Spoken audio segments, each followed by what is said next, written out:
할렐루야. 하나님의 은혜와 평강이 오늘 이 아침에 우리 안에 충만하게 이루어질 것입니다. 예수 그리스도의 이름을 붙들고 성령의 음성을 따라 그 충만함을 향해 나아가는 모든 주의 자녀들 가운데 오늘도 하나님의 지혜와 능력으로 새롭게 하실 것입니다. 함께 결단하고 선포하며 예배하며 이 아침 시작하길 원합니다. 7월 18일 화요일 아침 예배 성삼위 하나님께 올려드립니다. 오늘 하나님의 말씀은 잠언 9장 1절부터 18절까지입니다. 잠언 9장 1절부터 18절까지입니다. 지혜가 그의 집을 짓고 7 기둥을 다듬고 짐승을 잡으며 포도주를 혼합하여 상을 갖추고 자기의 요정을 보내어 성중 높은 곳에서 불러 이르시기를 어리석은 자는 이리로 돌이키라. 또 지혜 없는 자에게 이르기를 너는 와서 내 식물을 먹으며 내 혼합한 포도주를 마시고 어리석음을 버리고 생명을 얻으라. 명철의 길을 행하라 하느니라. 거만한 자를 징계하는 자는 도리어 능력을 받고 악인을 책망하는 자는 도리어 흠이 잡히느니라.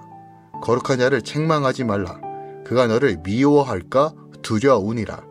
지혜 있는 자를 책망하라. 그가 너를 사랑하리라. 지혜가 있는 자에게 교훈을 더하라. 그가 더욱 지혜로운 질 것이요 의로운 사람을 가르치라. 그의 학식이 더하리라. 여호와를 경외하는 것이 지혜의 근본이요 거룩하신 자를 아는 것이 명철이니라. 나 지혜로 말미암아 내 날이 많아질 것이요 내 생명의 해가 내게 더하리라. 내가 만일 지혜로우면 그 지혜가 내게 유익할 것이나 내가 만일 거만하면 내 홀로 해를 당하리라. 미련한 여인이 떠들며 어리석어서 아무것도 알지 못하고 자기 집 문에 앉으며 성읍 높은 곳에 있는 자리에 앉아서 자기 길을 바로 가는 행인들을 불러 이르되 어리석은 자는 이리로 돌이키라. 또 지혜 없는 자에게 이르기를 도둑질할 만한 물이 달고 몰래 먹는 떡이 맛이 있다 하는도다. 오직 그 어리석은 자는 죽은 자들이 거기 있는 것과 그의 객들이 수월 깊은 곳에 있는 것을 알지 못하느니라. 아멘. 하나님의 말씀입니다. 지혜가 사람들을 초청해 잔치를 베풀어 준비한 음식을 먹고 어리석음을 버리며 생명을 얻으다 라고 말합니다. 거만한 자는 징계를 받지 못하지만 지혜 있는 자는 교훈을 받죠. 또한 미련한 여인을 따라 들어가는 것은 무덤 속으로 들어가는 것과 같다라고 오늘 본문이 우리에게 말해주고 있습니다. 오늘 특별하게 우리가 주목해야 될 것은 지혜와 우매함을 각각 여성으로 의인화하고 있다는 것이에요. 그러니까 지혜는 연회를 준비하는 인품이 있고 부유하며 도덕적인 여성으로, 또한 우매함을 훔친 물과 떡으로 차린 육감적 식사의 젊은이들을 초대하는 어리석은 음료로 그려지고 있다는 거예요. 두 여인은 동일하게 어리석은 자를 초청합니다. 그러나 한 여인은 어리석은 자로 지혜롭게 만들 목적을 갖고 있으며 한 여인은 어리석은 자로 더욱 어리석게 만들려는 의도를 갖고 있습니다. 그러니까 이는 단지 어리석음으로 끝나는 것이 아니라 6절에 생명으로 끝날 것인가 아니면 18절에 죽음으로 마칠 것인가에 대해서 그 결과가 나누어진다는 것이죠. 오늘 본문 말씀을 절별로 좀 더 살펴보겠습니다. 먼저 1절부터 6절까지의 말씀을 살펴보면 지혜가 사람들을 초청하며 잔치를 베풀고 있어요. 그런데 이곳에 초청받은 사람들은 어리석은 자와 지혜 없는 자입니다. 예수님의 혼인잔치에 초청되는 사람도 이와 같다는 거죠. 주인은 의인이 아니라 죄인을 부르러 오셨다라고 분명하게 마가복음 2장 17절에 말합니다. 하나님 나라의 잔치에 들어가는 데 필요한 자격은 세상의 잔치가 요구하는 기준과 매우 다릅니다. 아니 완전히 다르죠. 하나님은 환난당하고 빚지고 마음이 원통하여 주의 은혜가 필요한 자들을 불러 모아 그들을 배부르게 하신다는 것이에요. 나를 부인하고 주를 영접하고 주를 신뢰하는 자가 바로 이 지혜에 참여하는 자가 된다는 것이에요. 내가 아무것도 할 수 없다는 것, 주님 없이는 살아갈 수 없는 존재라는 걸 깨닫는 것이 바로 지혜가 베푼 그 잔치 안에서 지혜로워지는 길이라고 오늘 본문이 우리에게 가르쳐주고 있는 것입니다. 7절부터 12절까지 이 거만과 지혜에 대한 이야기가 나옵니다.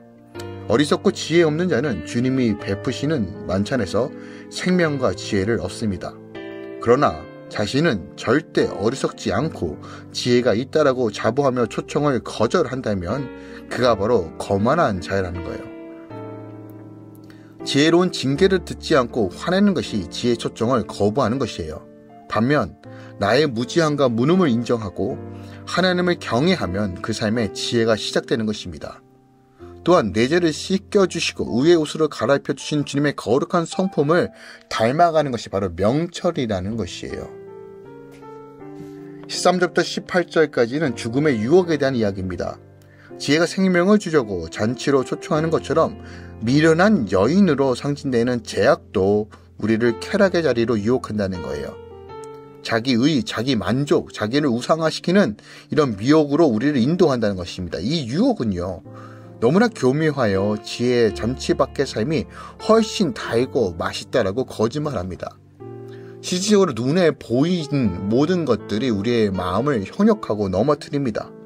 이러한 제약의 유혹이 점점 강해지고 주님은 거짓 그리스도와 거짓 선지자들이 일어날 큰 표적과 기사를 보여 할 수만 있으면 택한 자들을 미혹하리라고 경고하신다는 이 말씀을 마태복음 24장 24절에 분명하게 하십니다. 기억합시다. 우리의 믿음을 꺾고 하나님 밖으로 몰아내려고 하는 수많은 유혹과 거짓된 사상들이 더 크게 믿는 자들을 미혹하려고 덤벼온다는 사실을 기억하기 원합니다.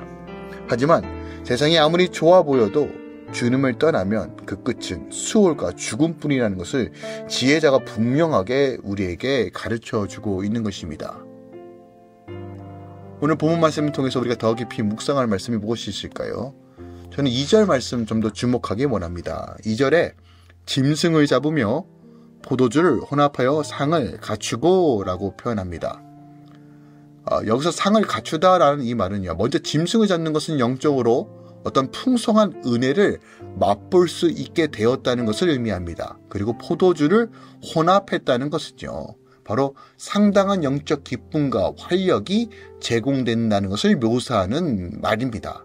그러니까 이처럼 완전한 준비를 필요로 하고 지혜는 그 여정을 보낸 사람들과 향해 초청의 메시지를 간곡하게 대언하게 될 거라는 거예요. 그리고 이 대언의 내용이 바로 4절부터 6절인데 어리석은 자는 이리로 돌이키라. 또 지혜 없는 자도 와서 내 식물을 먹고 혼합한 포도주를 마시며 어리석음을 버리고 생명을 얻으라. 명철의 길을 행하라 라고 말하는 것이에요. 그러니까 여기서 지혜가 불투성 다수인 사람들을 향해 어리석은 자, 지혜 없는 자라고 말하고 있는데 이는 아직 지혜의 초청에 응하지 않고 지혜가 예비한 거처에 들어오지 않는 사람들을 말하는 것이에요. 자, 지혜의 초청을 듣지 못했거나 받아들이지 않는 자는 오늘날 예수 그리스도의 복음을 듣지 못함으로 혹은 받아들이지 않는 불신자들의 모습을 의미하기도 하며 여전히 복음이 필요한 모든 자들을 의미합니다.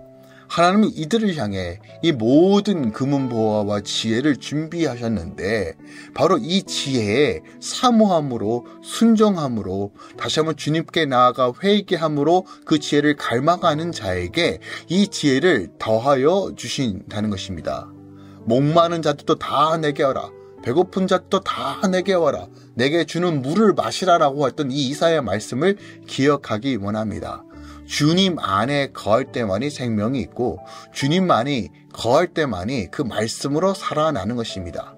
주의 말씀을 접하고 적용하는 우리의 삶의 자세는 나의 무지함, 나의 연약함, 나의 죄됨을 다 깨트리고 하나님 말씀이 절대적 우선입니다라는 이 마음셋이 우리 안에 새겨져야 되고 세팅되어져야 한다는 것이에요.